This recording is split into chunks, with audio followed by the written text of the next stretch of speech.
Working in the top part of the thigh can feel really nice with the so many because of the two peaks, the distance of the two peaks, and using that palm here, you can get a nice pressure. If you want more of a pressure, then we just flip over and put the so many on the ground, and then we put our leg on it, and we're gonna do some movements there. So first we're gonna start with the Spider-Man position, 2 fingers between the peaks.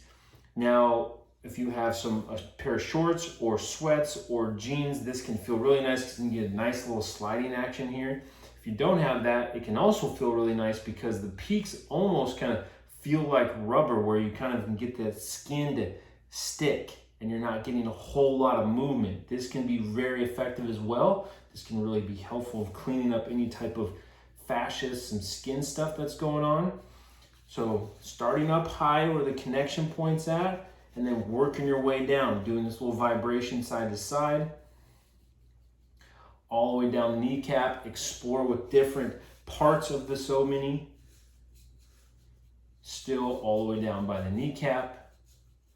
You can even go in front of the kneecap, clean up anything that's going on in that patella there.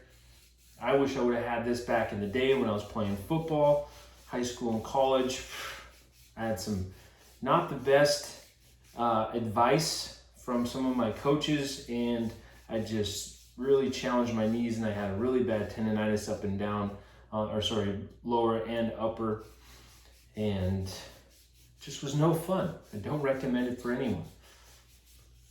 But same thing, we're trying to find these little lines that we can work in between those, clean up anything there that could be causing us some problems, some quad flexibility issues, some overuse issues.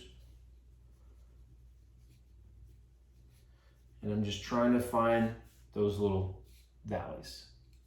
Now, we're gonna flip over, put it on the ground, and we're gonna do the same thing, working our way up, working our way down, but then we're gonna include the ankle up to our butt. So I like starting right above the kneecap and then working it up towards my hip area.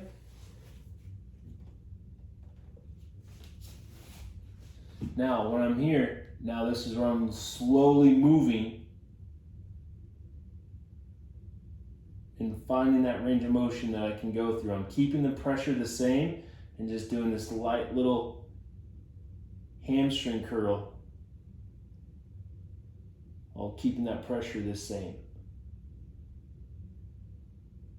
And this is nice too, because then the muscles are gliding along those peaks. This is that nice shearing that we talk about. I can go side to side.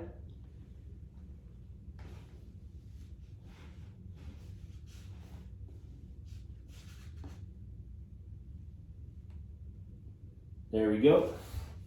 And a good time to just change is when I'm able to bring that heel up much higher towards my butt. So this isn't that bad. Down by the kneecap was a little bit worse. One, because I also did some leg workout earlier today. So that could have been the reason. Side to side. We're not going to spend too much time here, especially if this area has a lot of bigger muscles, tighter muscles, that could be also pushing on those nerve endings, even some blood vessel stuff. So when we're adding some extra pressure to it, we don't want to feel any crazy type of numbness, all right? This is why I like doing this movement with my ankle and not just sitting here and just kind of just hanging out. Movement is really important, especially on this area.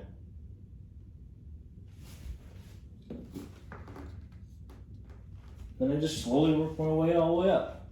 Shifting side to side, bringing that leg up, getting some nice range of motion.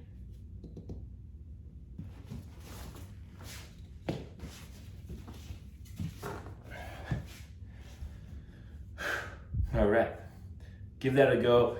I love that. It's a great combination with the other tools that you have, and then especially when you're traveling, to really get some nice relief in that quad.